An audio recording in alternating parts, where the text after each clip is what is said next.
Picture this. You're at the airport, passport in hand, ready for your dream vacation, when suddenly your flight booking shows a completely different name than your passport.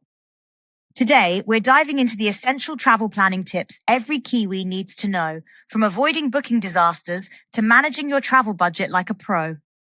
You know, that scenario happens more often than you'd think. I've seen countless travelers face issues just because they used a nickname instead of their full legal name on bookings. Really? That seems like such a simple mistake to make. Absolutely. Just recently, there was a case where someone booked under Jess instead of Jessica, and it caused major headaches with their international flight. Oh, wow. What happened? Well, they had to go to the airport help desk early just to get it sorted. And that's actually a perfect example of why proper travel planning is so crucial. So, Taylor, what's the first thing Kiwis need to know about planning their overseas trips? The absolute first thing is passport validity. Your passport needs to be valid for at least 6 months beyond your planned return date.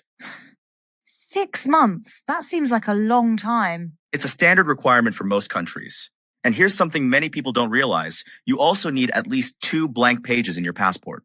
Let's talk about visas. That's always seemed complicated to me. This is where TFE.World comes in really handy.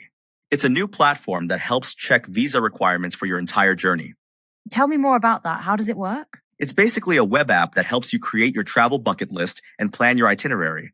But more importantly, it connects you with travel agents who can handle all the visa complexities. You know what's interesting? Walt Disney once said, "There is no magic in magic. It's all in the details." That's so true. And it perfectly applies to travel planning. Every detail matters, from the spelling of your name to having the right visa documentation. Speaking of details, let's talk about money. How should Kiwis approach budgeting for their trips? Well, according to recent data, travelers should plan for different spending levels. A budget traveler might spend around 92 NZD per day, while mid-range is about 246 NZD. And for those wanting a more luxurious experience? High-end travelers should budget around 705 NZD per day. But here's the key. Always add an emergency fund on top of that. That's quite a range. What factors influence these costs? It really depends on your accommodation choices, activities, and dining preferences. But here's a pro tip. Always factor in some buffer for unexpected expenses. I've heard horror stories about people getting stranded because of cancelled flights. How can travelers protect themselves? This is another area where TFE.World really shines. They offer concierge services that help when things go wrong, like canceled flights or hotel problems. That must give people real peace of mind. Exactly. One traveler mentioned that having a concierge service completely eliminated their travel anxiety. You know what's fascinating? Sometimes spending a bit more on services like that can actually save money in the long run. Absolutely. Think about it. One canceled flight could cost you hundreds in last-minute rebooking fees. Let's talk about cash versus cards. What's the best approach? While cash is still used, most stores and restaurants prefer card payments. It's recommended to carry a mix of both. Any tips for managing foreign currency? Avoid exchanging money at airports. The rates are usually terrible. Banks or official currency exchange services typically offer better rates. What about ATM fees overseas? That's something to watch out for. Some ATMs charge extra fees for foreign cards, and your bank might add foreign transaction fees too. Going back to TFE.World, what makes it different from other travel planning services? It's really about the combination of digital tools and human expertise.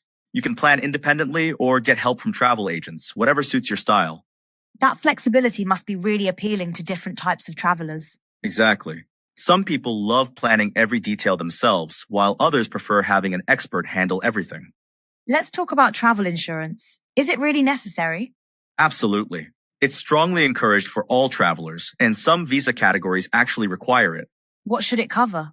Look for coverage that includes medical emergencies, trip cancellation, and lost luggage at minimum. Any specific recommendations for choosing insurance? Check if New Zealand has reciprocal health agreements with your destination countries. For example, there are agreements with Australia and the UK. That's really good to know. What about travel apps? Any must-haves? Besides TFE.World, I'd recommend having a currency converter and a good maps app that works offline.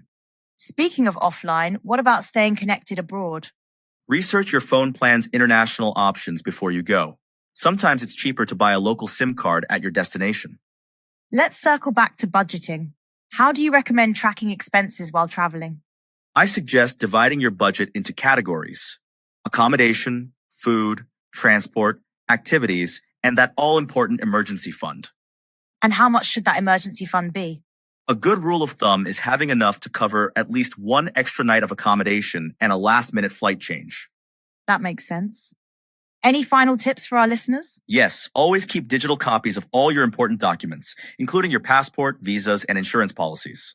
Where should people store these copies? In a secure cloud storage service, and also email copies to yourself and a trusted family member or friend.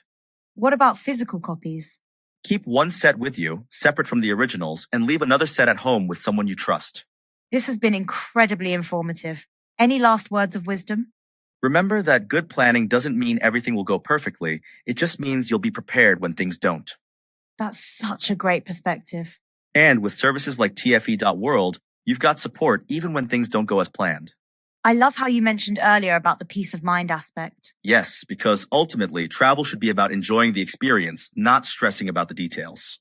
Well, that brings us to the end of today's episode.